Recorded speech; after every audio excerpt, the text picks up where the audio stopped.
evening and welcome to the Situation Room on Milan 98.3 FM, the sound of Lagos. My name is Sage Babalola. It's a Thursday, another opportunity for us, a Wednesday actually, another opportunity for us to spend 90 minutes analyzing critical national issues and bringing context to a lot of the matters that we've had to grapple with, well, pretty much since the start of the year. What we do basically is talk about pressing political costs that sort of explores very critical yet often overlooked aspect of governance in Nigeria. We're going to be talking about the very stark cost of governance, if you like to phrase it like that. And we are approaching the next election cycle. At least the politicians are making it a duty to put it in our face every other day with the strategies that they're deciding to put in place for the upcoming election. Now it becomes crucial for us to analyze the underlying dynamics that drive our political landscape. Nigerian politicians into making sure that they remain viable in the political landscape. But this preoccupation, it could go. How then do we ensure that post-election governance live, right, by understanding the inadequate response to pressing national issues because our politicians are too busy? It's going to be very educative. I do have with me here live in the studio Jide Benson. He shocked us this evening. We will be attempting to understand the mindset of forget the responsibilities that come with occupying the position that they fought so hard to attain. Good evening, Jide Benson. Let's get into the conversation so that we can really make use of the time that we have here. Let's talk about how to peg the amount of money that you can spend on election. I don't have the figures by heart right now, but there's a limit that, you don't have to spend. There's so much that goes into the process. But for some reason, once they attain that shift, where is the enthusiasm you used in campaign? Everyone has a manifesto. Oh, well, anyway. They show us a sheet of paper.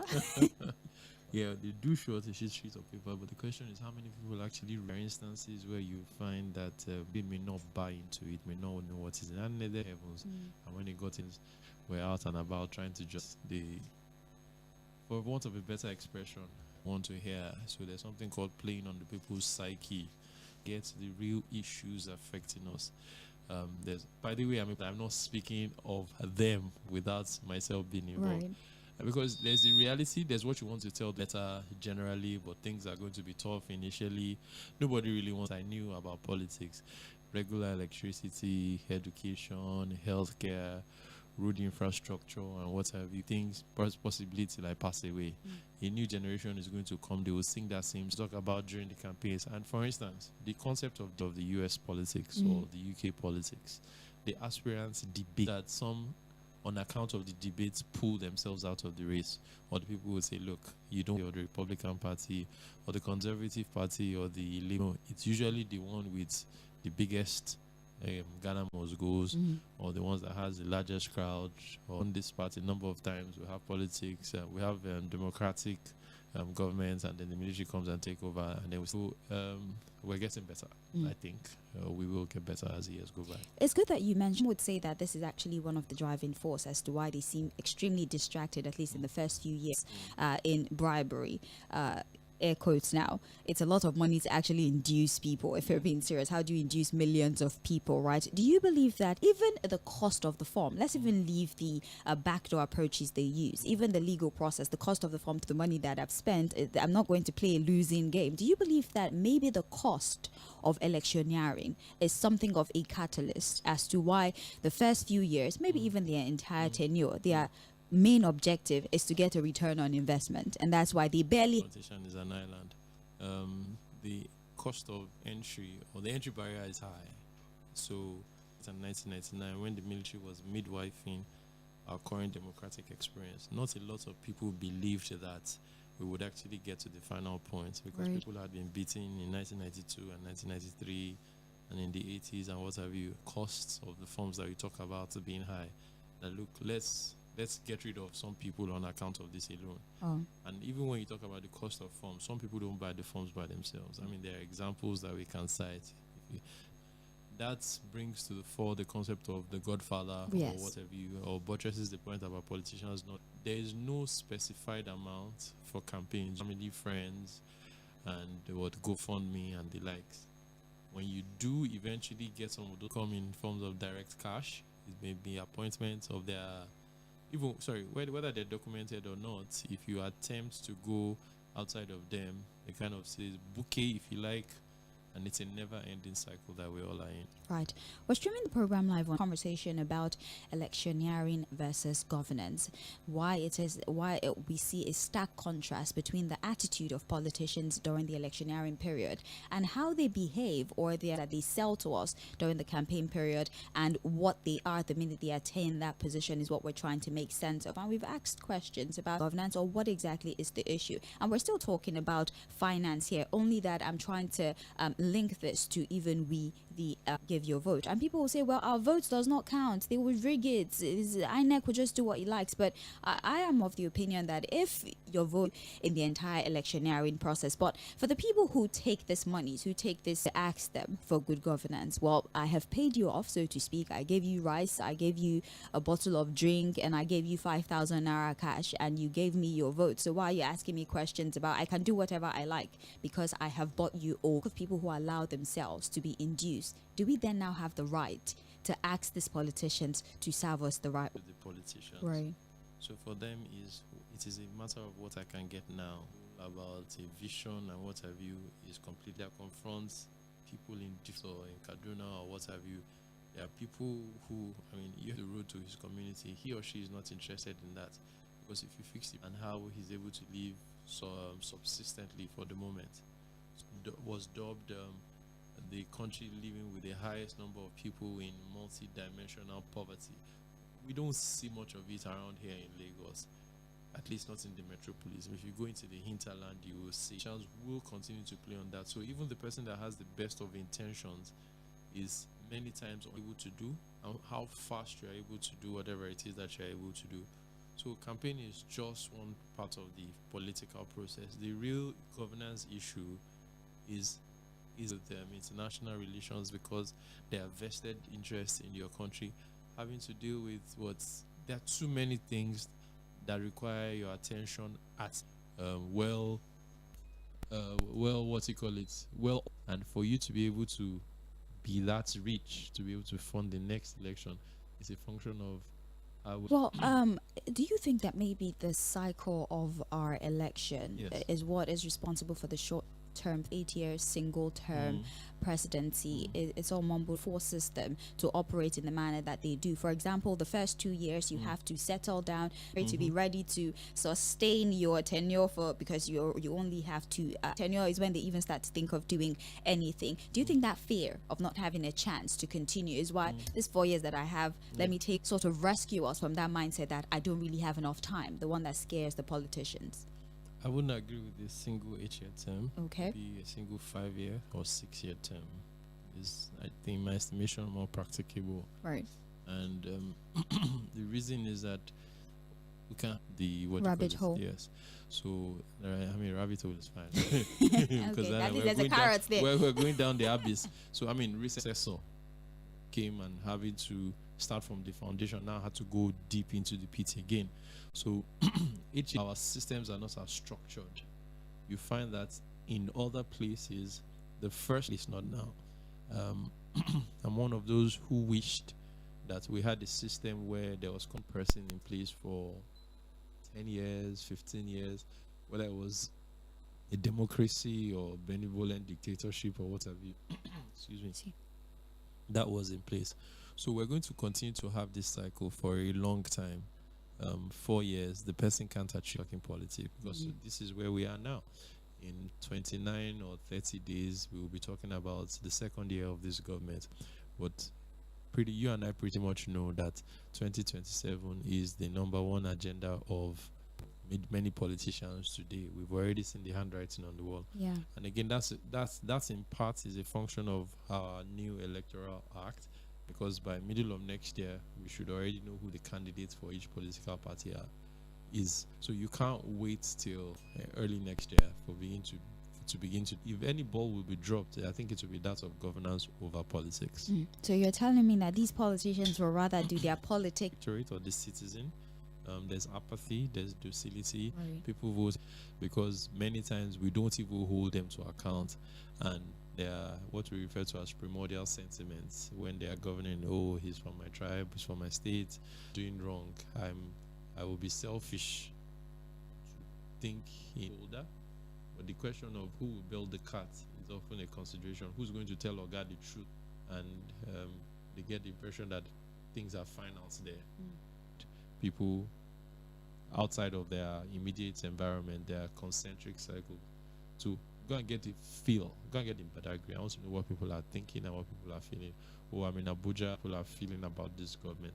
So that way you're able to do a self-assessment and review of your have been used as a tool of persuasion, unfortunately. Do you think that we, in a way, is not for my tribe? And there is this unwritten rule of this sharing formula that I don't understand, because I do by means of, well, everybody should have a share. So competence is and they don't even have the slightest idea of how to govern. I think first off is the person that is in quote educated and exposed and enlightened. Doesn't want to play dirty. Yes, it's the elites that get into governance because they have a reputation to protect. They have ancestry, they have pedigree, or what have you. That's not the situation in this environment. Somebody who's been on the street for a long time, who's popular, that look, when politicians want to get into office, they come to me to help them and says, look, why not I can me? do it by myself. I can do it. I mean, Right. I don't require two heads, especially when the person is going to be in an environment where they never said a word because the spotlight is not on them. And then we have seen those who go office. And that's because, again, sometimes the people are not involved in the process of the emergence of candidates. How does an aspirant become a candidate? How much involvement do you have in it? Certainly not. All political parties present the worst of their candidates. The general electorate, the populace is left to... About this godfatherism, I want us to go back to it because we had mentioned it, a very bad scenario. And he said, well, Fubara is a traitor. This man did everything, bent over backward. He wasn't even qualified. It was, in Iᴏᴜᴜ that he said your godfather, because without the godfather, you wouldn't even be there in the first place to please the people. So do you think that if we adjust the constitution to that exists between the godson and the godfather, I would like to highlight that godfatherism is not a bad thing. It's just the way we sever that link. If we adjust the maybe electoral act to allow for, without necessarily having to have somebody in politics that holds your hands through the entire process. It has been talked about and Right. thought about a lot of time. But the reality is that independent candidates has some hurdles to scale, which Republicans, but those are not the only two parties that field candidates. Now, the issue of godfathers, but then I think the mafia establishment gave it a new dimension, and then we have adopted that.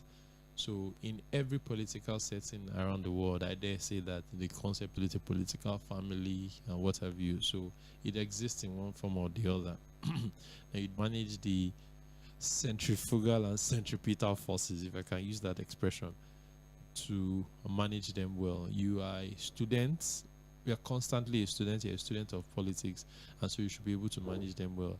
Or you have a backup plan, because we have also seen instances where people got into position through godfather. So the concept of godfather, or the issue of godfatherism, is not going anywhere anytime soon yet, but it's my counsel. Well, we're still having a conversation here about electioneering and administration. How do our politicians go from cosplaying Martin Luther King to people that we cannot even reach when they get to that position? Why is it that they are so distant from the people, as opposed to these politicians who reach them? You don't understand what they're doing. There's no engagement. They just make decisions without considering the people. We want public affairs analyst who's helping us to understand all the factors, all the indices that come to play this between the center and the grassroots. Much authority over the other arms of government, or at least on the strata of governance, the center is too powerful. And it is quite surprising, because the grassroots is borderline supposed to be the voice of the people. You're the one who's supposed to convey the message of the people. Like you said, the president is in Abuja. He doesn't know what goes on in Abuja. He only knows what his people are telling him. What do you think, or how do you think the power dynamic that exists between the center and the grassroots is also affecting how much governance they're able to offer to the people? Those are the grassroots, Right. as I said. Nothing else can enter it. There's no sense or sensibility. Right. So you cannot ask somebody who is hungry to think rationally. The only thought on his mind is food, how to take care of the hunger. Now, talking about the center being too powerful and everything, so that talk about it, you don't want your powers to be withered down, or that makes it possible for a state of emergency to be strong enough. That's why people can get away with certain things.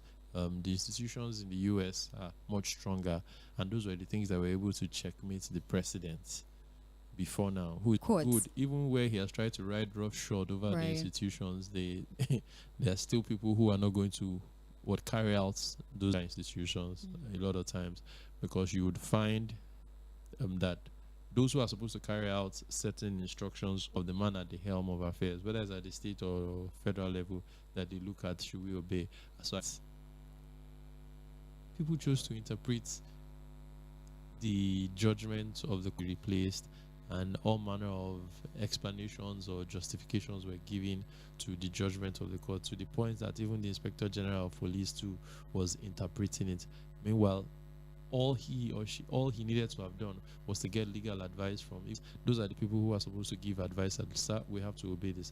For instance, you saw the incident that happened in Rivers State, where the governor had to go on air to say, look, we have gotten this judgment and we're going to abide by it. We have to abide by it. All right. We'll open the phone lines in a bit. Just hold on a issues. All right. The number is 0913600410. Just still have roughly about 26 minutes of conversation left. Now, there's an interview of the former advisor to the president, the one who resigned, about conversation with the president one time. He said, we shook hands. We saw each other at the mosque, at the villa, but there was no instance where myself and the president even had time to sit to talk and I could advise him. I was just there. It was a great role on paper. I did not have an opportunity, but I had so much of governance that we have, and I say that very carefully. I know that the bulk stop at his desk, but they can take care of these issues, and for the parts that need approval, the parts that need legislation, there are people, at least like Baba Ahmed, who had to resign, that are saying to work and give you all the ideas that I had. Would you say that this is the case of many? Do you think there are some people who are saying, well, I might not have the opportunity to just walk away from this very juicy position like Baba Ahmed has done? I have something to offer, but they're not giving me an opportunity to do it. Do you think that is the case, or they just the president? So, and some of them don't even see the president. Now, I should add that many people in the positions of security advice and security reports, somebody could come to you and say, Your Excellency begins to put you in a position where you become paranoid. And so giving access to too many people then becomes a challenge, because you're an endangered species, you're a politically exposed person. So Baba Ahmed is, because many politicians don't, and that's why he can walk away. So many of the people who are SSAs or SAs, they are used to settle, in quotes, some people. So including non-essays. I mean, some of them don't even know what to do. So it's a good thing that we have the example of Baba Ahmed, who has come out to say, look, I thought they had something to do, but clearly the president, he could see not him. vice the vice. Yes. So because it is possible that the vice president has his own persons, where it's continuous. It's not we're approaching Uhuru anytime soon. Right. So I want to ask a question, and I want to be extremely careful so people don't take me out of context. The military government. I'm just trying to draw out a contrast that.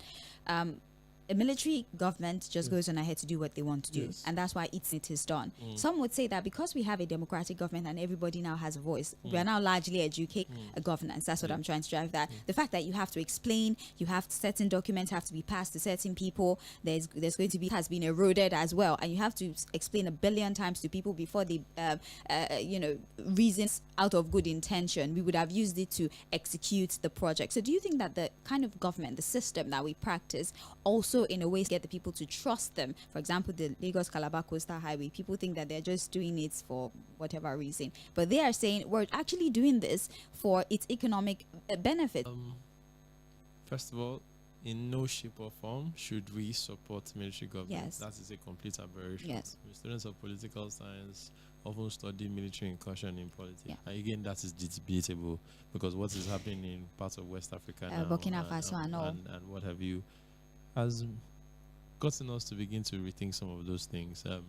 And many military leaders who, what you have pointed out, brings to the fore the argument for a parliamentary system of government. I think that is often cheaper It's not that the politicians in such systems are saints, Mm. but at least there are more checks and balances. I mean, because you then have to argue on some of the positions, ministries, and what have you, are first of all elected as members of parliament. This is from there that they then become members of the cabinet. The presidential system that we have copied from America, Right. because we don't have the volume of money that they have, is working for the system from which we have copied it. So the military governs by executive fiat to suspend the constitution. It's a unitary system of government. I mean, your right to freedom of speech, there's a question mark around it. Some of the things that people are able to say on radio, on TV, on various social, for a continuation of our democracy, albeit with a lot of room for improvement. And understand that everybody owes their money. So if my money is in your hand, I can tell you what to do. But that might be reasonable theoretically, because, for example, if you have inflation in some cases, but our inflation is not a demand pull inflation. It's a one size fits all kind of technique. And then countries like Nigeria or African countries don't put into consideration their own peculiarities and sinker without considering your own problems, make the implementation of these advices detrimental to the health of your economy, to the safety of your people financially, and there's been a lot of advice anyway. So do you think that it's time for us to start to filter these international influences?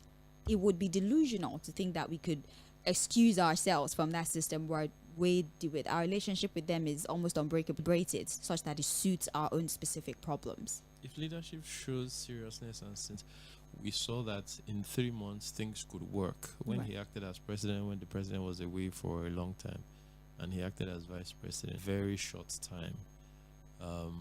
Regardless of all of the forces around it, the body language, people fall in line. There are many examples we cite about how Nigerians behave when they are abroad. It's because of the system. How do we, develop our own economic policies we can consider the international. Has always existed. Right. Nigeria's economy often defies all of what's in many economies. So when the IMF is coming up with their reports, sometimes they don't factor those who have access to government to be able to advise them, that look, what's to our local or national peculiarities. We shouldn't take these things hook, line, and sinker. So the per capita income in the country, we cannot always making breakfast for each other, and then you just finish boxing somebody at the bus stop because they said something bad about the policy he had done, and then want to start afresh rather than continue.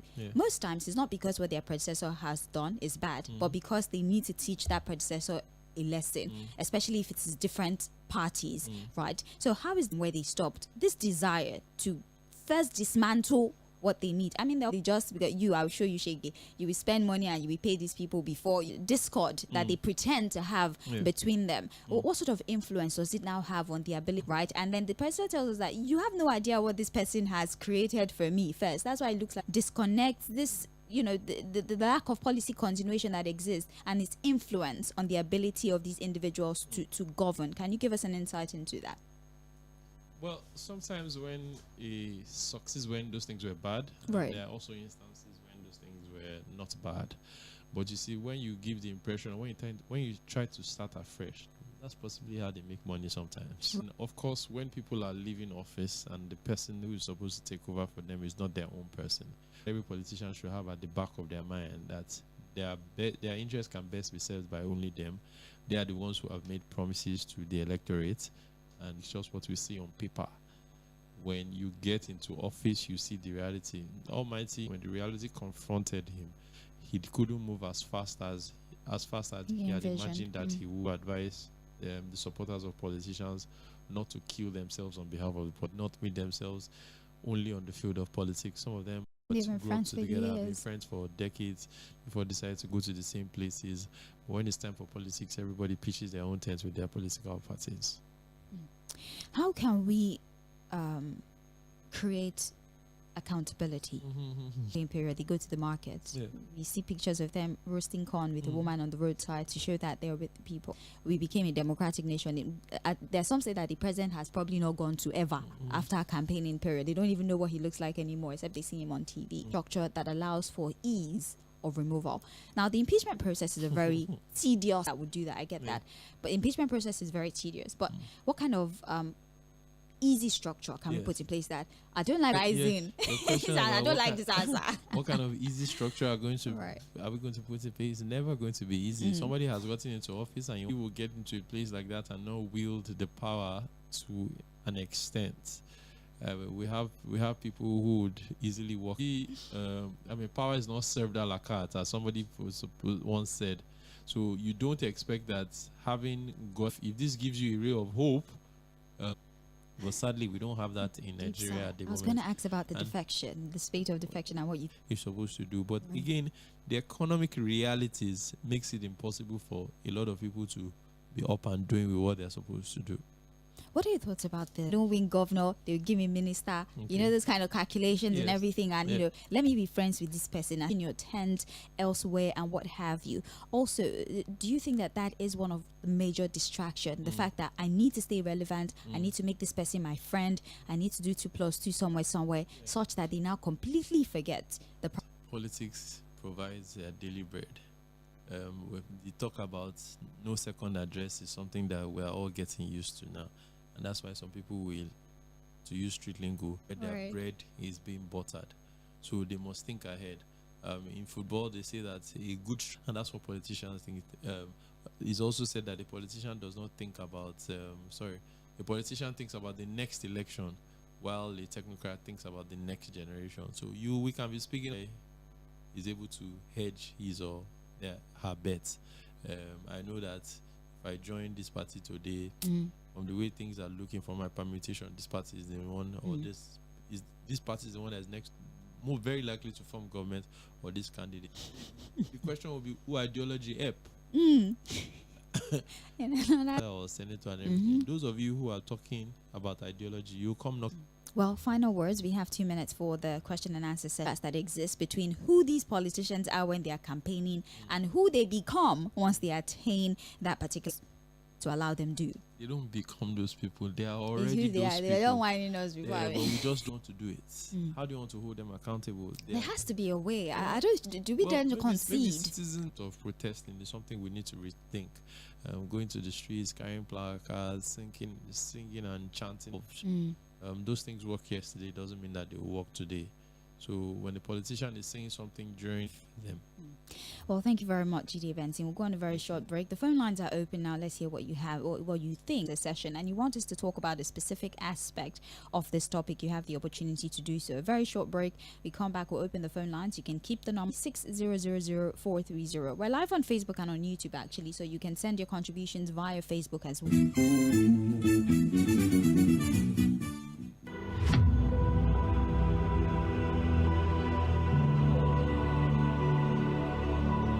Between October 2024 and January 2025, more than 265 lives have been lost to fuel tanker explosions in Nigeria. Guess what? Twice of that number have perished in the last 2 years. In more than half a decade, ask yourself, is it worth the risk? The answer is a resounding no. Scooping fuel from an overturned petrol tanker disaster strikes. Ignorance or hardship cannot justify putting your own life on the line to stay alive. Whenever you see an overturned tanker or people attempting to scoop fuel, flee immediately or alert the relevant authorities otherwise. Remember, fuel scooping is deadly. Don't take the risk. Stay alive, be alive, and live well.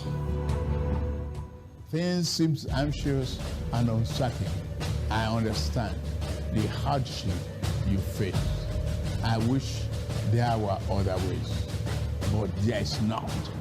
If there were, in our quest to bring to the table issue-based conversation around nationhood and development, continue to build the narrative about public service and accountability. Mr. President, this Senate needs to know. Mr. President, this Senate needs to lend its voice to the plight of these people. Mr. President, there is nowhere I can say it except here.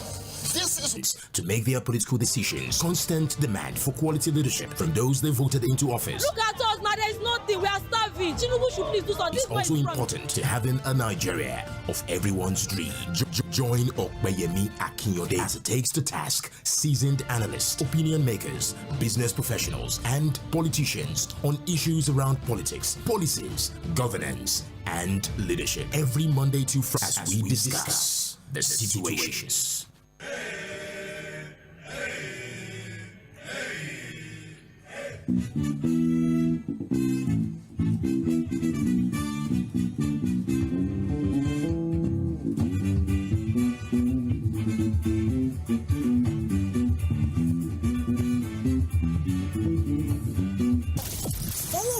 On all our social media platforms on Instagram, Facebook, and YouTube at Mainland 98.3 FM, on Twitter at Mainland FM. We are the sound of Lagos.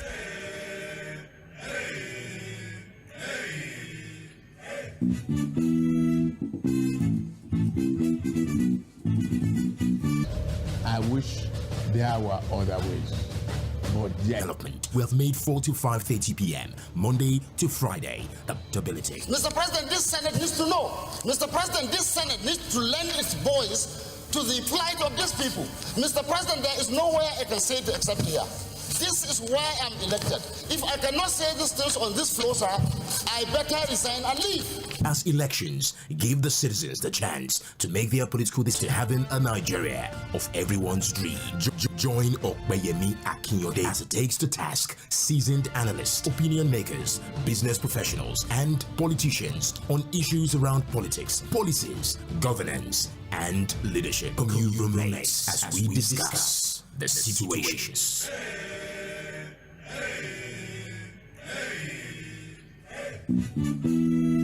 Welcome back. This is still the Situation Room on Mainland 98.3 FM, the sound of Lagos. Conversation around electioneering and effective administration, or at least the sudden change that we see when the campaigns are ongoing and when there's individuals answering of the questions I just posed them. And you've heard his perspective on a lot of these issues.